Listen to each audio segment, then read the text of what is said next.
ভাব সম্প্রসারণ। শৈবাল দিগিরে বলে উঁচু করে শির, লিখে রেখো এক ফোঁটা দিলেম শিশির।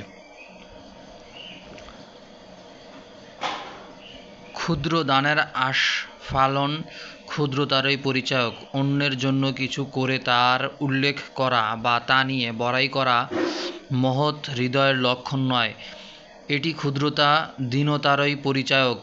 মহৎ হৃদয় নীরবে শুধু দিয়েই যায়। শৈবালের জন্ম দিঘির বুকে, শৈবাল বেঁচেও থাকে দিঘির জলে। দিঘির জল ছাড়া শৈবালের অস্তিত্ব কল্পনা করা যায় না। কিন্তু শৈবাল থেকে কখনো কখনো রাতে সামান্য শিশির গড়িয়ে পড়ে দিঘির বুকে। এই সামান্য জল দিঘির জলের স্ফীতিতে কোনো রকম প্রভাব ফেলে না। শৈবাল থেকে গড়িয়ে পড়া জল দিঘির অস্তিত্ব ও সমৃদ্ধিতে কোনো ভূমিকা রাখতে পারে না বললেই চলে।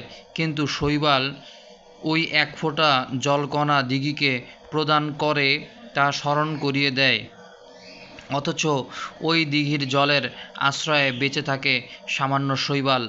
কিন্তু দিঘি কখনো তার বুকে আশ্রয় নেওয়া শৈবালকে স্মরণ করিয়ে দেয় না কিভাবে সে বেঁচে আছে। শৈবালের এই মনোভাব যেমন হাস্যকর, তেমনি মানসিক নীচতা ও দীনতার পরিচায়ক।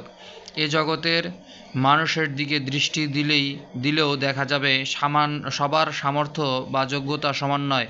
কেউ বিরাট রাজ্যের অধিপতি, আবার কেউ সেই অধিপতির অধীনে সামান্য প্রজা মাত্র।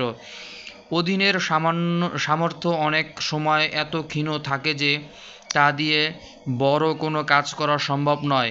কিন্তু যদি তারা ছোট কোনো কাজ সম্পন্ন করে, তাদের প্রভুকে বলে যে আমি এই কাজটুকু আপনার জন্য করেছি, স্মরণ রাখবেন, তবে তা হবে ওই দিঘিকে শৈবালের শিশিরের জল প্রদানের মতো হাস্যকর ও নীচতার পরিচায়ক।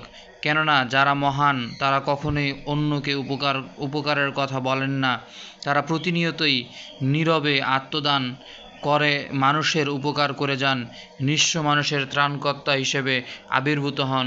তারাই পৃথিবীর স্মরণীয় বরণীয় মানুষ, মানবতার শেষ আশ্রয়স্থল হিসেবে বিবেচিত হন। কিন্তু সামান্য তুচ্ছ যার দান করার কোনো ক্ষমতা নেই, সেই সামান্য উপকার করে যদি তা স্মরণ রাখতে বলে, তখন নিঃসন্দেহে তাকে ছোট মনের মানুষ বলাই যায়। পৃথিবীর ইতিহাসের দিকে তাকালে দেখা যাবে যত মহামানব আছেন তারা বিশ্ব মানবতার জন্য অক্লান্ত কাজই করেছেন, কখনো তা নিয়ে নিজে অহংকার করেননি। আত্ম অহংকার দাম্ভিকতা করা উচিত নয়। কাউকে সামান্য দান করে তা বারবার বলার মধ্যে কোনো কৃতিত্ব নেই। তা সভ্য সমাজে শুধু কৌতুকই বলেই মনে হবে। কেননা যারা তিল তিল করে সাধারণ মানুষের জন্যই এই বিশ্ব সভ্যতা সৃষ্টি করেছেন, তারা কখনোই তা বলেন না। তাই তাদের কাছ থেকে শিক্ষা নিয়ে শৈবালের মতো ক্ষুদ্র মনা চিন্তা পরিত্যাগ করাই বাঞ্ছনীয়।